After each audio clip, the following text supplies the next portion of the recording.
어느 리더십 잡지에 실린 글입니다. 한번 쭉 읽어보시면 전쟁 용어를 많이 사용하고 있다는 것을 알 수 있을 것입니다.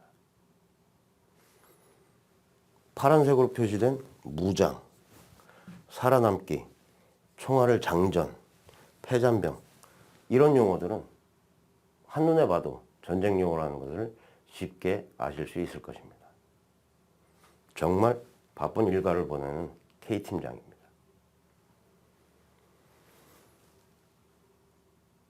또 마케팅 전문 서적의 광고 카피에 나오는 글인데요.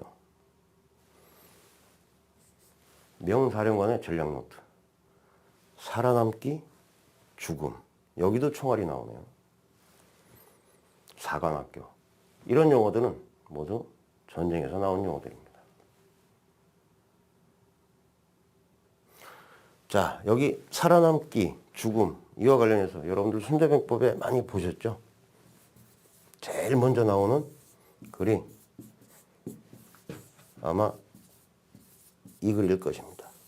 사생지지 존망지도란, 병자국지대사야 사생지지 존망지도니 불가불차라, 이런 표현이 있습니다. 즉 전쟁이라고 하는 것은 국가지 대사인데 생과 사를 결정하고 국가의 존망을 결정하는 영역이기 때문에 쉽게 소홀히 다뤄서는 안 된다, 심사숙고해야 된다, 이런 의미를 담고 있죠. 거기에 나온 생과 사, 전쟁을 은유했기 때문에, 전쟁에 빗대서 표현하기 때문에 생과 사를 여기에 집어넣은 것 같습니다. 모든 것에 나오죠. 무슨 말씀이냐면 비즈니스에 실패했다고 해서, 또 인생에 실패했다고 해서 바로 죽음과 연결되는 것은 아닙니다. 그러나 성공과 실패로 가는 구분되어지는 것이 전쟁의 승리자와 패배자가, 승자는 생존하고 패자는 죽음을 맞이하는 이 이분법적 현상에 아주 맞닿아 있기 때문에 거기에 비유를 한 것입니다. 절대 전쟁 상황과 똑같지는 않지만 전쟁 상황에 빗대서 표현을 하는 이런 표현들이 많이 있습니다. 이것을 우리는 은유라고 합니다. 은유의 정의는 이렇게 되어 있습니다.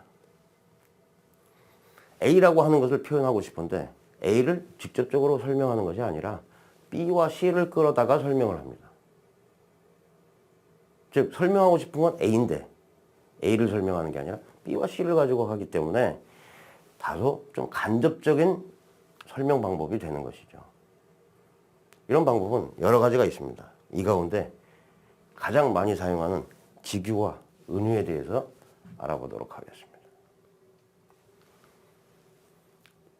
말 그대로 직유는 직접 표현하는 방식입니다. 은유는 숨긴다는 뜻을 갖고 있습니다. 그래서 표현하는 방식도 조금 다릅니다. 직유는 뭐뭐처럼, 같이, 듯이 이런 조사와 함께 사용을 해서 표현을 하고요. 은유는 조사 없이 아예 단언을 합니다. A는 B다, 이렇게 단언을 하는 표현이 바로 은유적 표현 방법입니다. 예를 들어 볼까요? 앞서 설명드린 K팀장의 경우 전쟁 같은 일상을 살고 있습니다. 여기서 전쟁 같다라고 했을 때 무엇과 닮아 있을까요? 전쟁 같은 일상이 전쟁 같다고 했을 때 전쟁의 어떤 모습과 닮아 있을까요? 네, 바쁘고 아주 혼란스러운 이런 상황을 빗대서 전쟁을 끌어들였을 것입니다. 그런데 그 아래에 보시는 인생은 전쟁이다라고 표현을 했을 때 이 의미는 조금 다릅니다. 즉 인생의 어떤 부분이 전쟁과 비슷하다라고 하는 건데요. 아까도 잠깐 설명드린 것처럼 인생의 성공한 인생과 실패한 인생으로 갈리듯이 전쟁의 승자와 패자로 갈리는 이런 두 개의 모습이 아주 내면적으로 일치되어 있다는 거죠.